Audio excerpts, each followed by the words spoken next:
national on suppose bien que président ci tas ko la jëm ndax consulté na les 7 sages le conseil constitutionnel ba noppi xaw a tànkam lu tuuti président assemblée bi mu koy laaj pour modification règlement intérieur bi pour que PM mun a ñëw def sa DPG est-ce que pertinent na jamono yi ñuy tëgg ay législatives ak fi réew mi toll.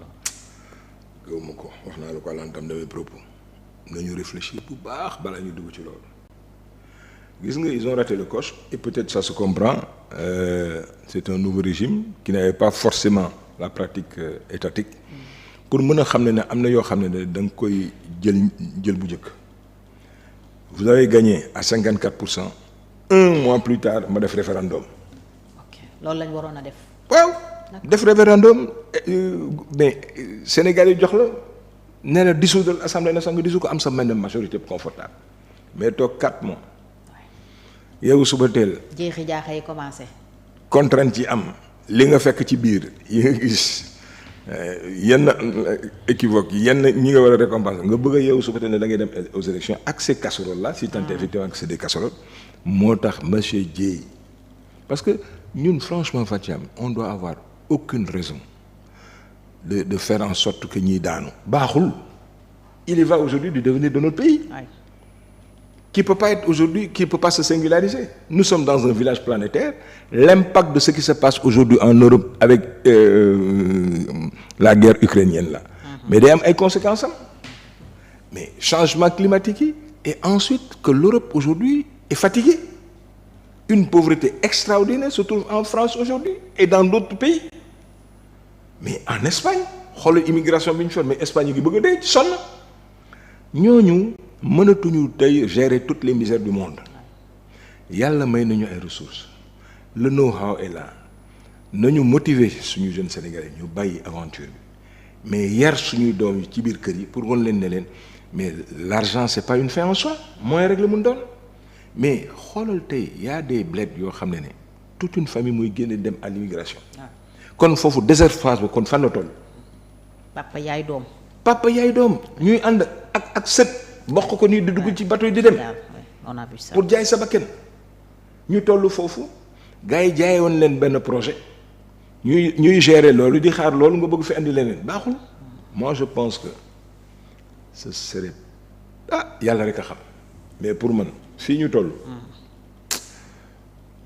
Ousmane Sonko war na dem defi bi DPG ne serait-ce que pour s'adresser aux Sénégalais ñoo xam fu mu jëm. yónnee déclinaison en sachant que ñii yàlla leen fi teg effectivement il faut les respecter parce que c'est les députés du peuple waaye ñoom intermédiaire nañu par rapport aux Sénégalais yi ngay waxal ngeen xaar jusqu'au moment opportun encore sur des actes forts yooyu leen posé ngeen doore dissoudre parce que dissolution bi pour man c'était d'abord et avant tout sous forme référendaire dès l'instant que defuloo ko foofu léegi il faut choisir l'opportunité de la date mais bëgg ko def tey fii ak difficulté yi fi am fichier bi rencontre yi ñu war a def la logique tranchée bi ñu nekk actuellement opposition entre ak gouvernement baaxul le moment n'est pas favorable pour man je le pense sincèrement. mais est-ce que defi DPG tamit ci assemblée bi nga xam ne tànku defante la taxaw déjà balaa premier ministre di ñëw rek yëkkati nañu waxu motion de censure est-ce que tamit pour un nouveau gouvernement c'était rassurant. bon je peux comprendre ces contraintes mais ku dem kii Sonko ñëpp dégg nañ ko démb barke dem nee na il est disposé soxlawul état de grâce voilà état de grâce et puis il est disposé à rencontrer certains membres de l'opposition pour discuter du Sénégal pour débattre kon kooku su dee ñooñu la ko mën defal masama waa Assemblée nationale pour la mën leen di ragal parce que à travers ces députés là il va parler directement aux Sénégalais ci langue sénégalais sax lay waxal d'ailleurs voilà sénégalais lay waxal ci langue bu ko neex sa langue vernaculaire voilà en tubaab mais adressé wu directement suñ ko poser des questions impertinentes mu ne leen mais je vous respecte waaye du ma leen tontu ci loolu te Sénégal yi xam nañu lu tax du ma leen ci tontu dépassé ko jël yeneen question nga répondre ci am na sa ful ak sa fayda mais DPLG bi dama yaakaar ne su dee même si c'était un mal c'est un mal nécessaire il faut mu def ko. oui parce que tey lu ñu wax ñu ne kenn xamul fu ngeen jëm. mais oui loolu lañ koy wax tout le temps. et puis da nga ragal pourquoi mu ragal nee na ragalul na ko dem affronter ji ça va faire 5 heures de temps 12 heures de reste c'est tant mieux na ko def. question impertinente bu mu ci tontu li nga xam ne war na ci répondre et puis qui a trait au problème du Sénégal mu tontu ci un point c'est tout. nekkoon nga vice-président assemblée est-ce que coow li autour du règlement intérieur ça tenait vraiment la route. Je respecte son point de vue je le partage pas parce que pour man c'était sur la forme il a géré la forme pour dire que oui parce que Macky Sall ko fi dindi woon.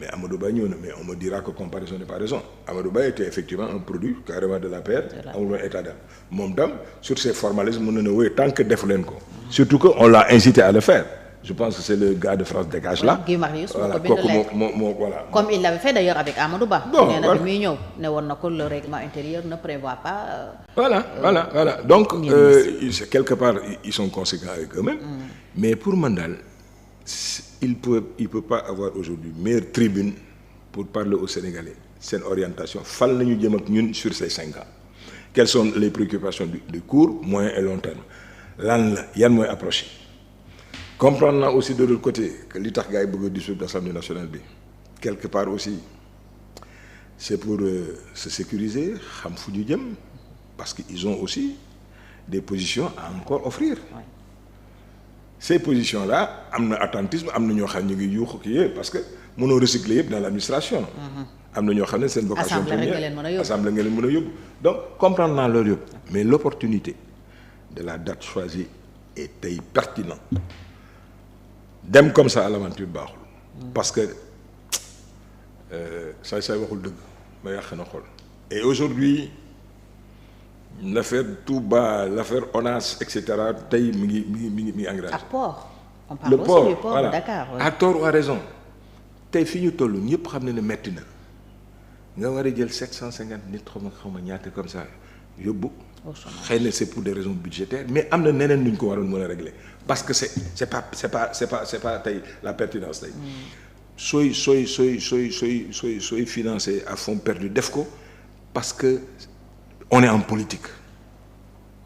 Toute vérité n'est pas bonne à dire mais mënuloo lu nekk rek tey nga def ko non ensuite na jëlaat encore cette posture là Sonko aujourd'hui mu neex mu naqari mooy suñu premier ministre war nañ ko respecter war nañ ko cëral na jël aussi de la hauteur. non apprécier sortie bi mujjee def menacé waat opposition bi en quelque sorte. non baaxul moom. Il a été le pire opposant du Sénégal à tort ou à raison nit ci nangul nekk ko kon tey man opposition bi ma gis tey gisuma dara. lu extraordinaire je me rappelle bi nga naan ni muy defee politique kenn mosu koo gis. non yaa ngi fàttaliku parce que ça m'a choqué ñun xamuñu woon loolu. ñun c'était ay Abdourahim Agne. c'était Fayol on l'appelait Fayol un gars du parti socialiste brillantissimo mais Ousmane Ngom. mais dans toute sa splendeur et sa dignité kenn mësu ko dégg ci leneen mais dañu amoon amoon nañ fi ay pointures yoo xam ne mais il savait aller Fara Ndiaye kan moo ko ëppaloon personnalité. mais am na loo xam ne jaralu leen ko woon mais nous on s'est dit que bon c'est un problème aussi sociétal c'est un problème de génération on respecte les points de vue au risque de me répéter. On respecte les points de vue mais on les partage pas parce que pour ñun il y avait beaucoup de choses à faire.